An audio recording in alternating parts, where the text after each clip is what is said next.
out. Let's now look at the Star. As we almost wind up our newspaper review, the headline of the Star, we have the millions that Raila paid U.S. consultants for election.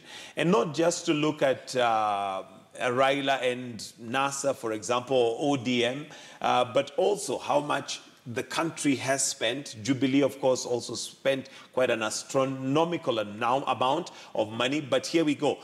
Basically, this is highlighting how much NASA and Raila spent. And just on media advertising alone, you can see a staggering 301,820,944. That is a lot of money. That's a lot. That's just on advertising. Mm-hmm.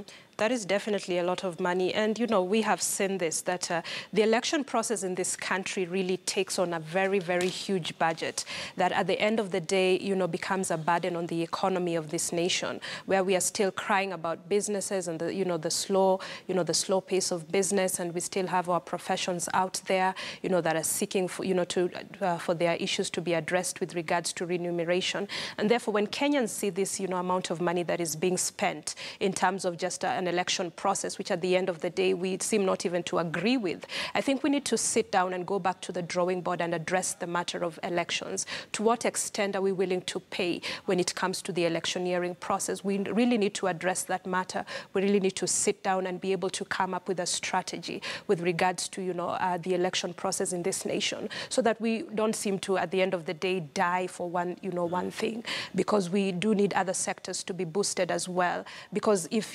politics is on one end and, business and economy and people are suffering at the end of the day, it doesn't make sense. It doesn't make sense. And the begging question remains, if we can spend this amount of money on an election, why can't we spend an equal amount of money on things that matter to Kenyans, other than just the election? Of course, the elections do matter, and I'm not saying they're not important, but I think there are other important things that also this huge chunk of money that is spent on election could be spent. For instance, the health sector. We had the nurses strike moving to almost, 6 months, half a year. Yes, yes. And the issue, of course, is to do with remuneration, to do with pay. So if bits of money that are taken from, for instance, this kind of amounts that are spent in many other areas, pilferage that we have in government through corruption would definitely go a long, long way in solving our problems. So Kenyans, of course, seeing this amount of money being spent on election, then, and the other, of course, question that would be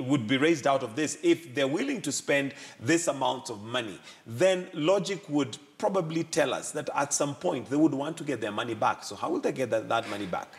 That becomes the big question, because as we see this, then we Kenyans also feel justified that we have a right for us to demand, and that maybe that's one of the reasons why the nurses were out for that long period of time, because at the end of the day, if you make assumptions, it means that there is money somewhere. It's just not being spent wisely. Why can't that money be channeled into something else that is productive with regards to the economy and the people of this nation? And that justification is there, that if politicians are able to spend X amount of money, why is it that they cannot remunerate me right, and this is a struggle that we will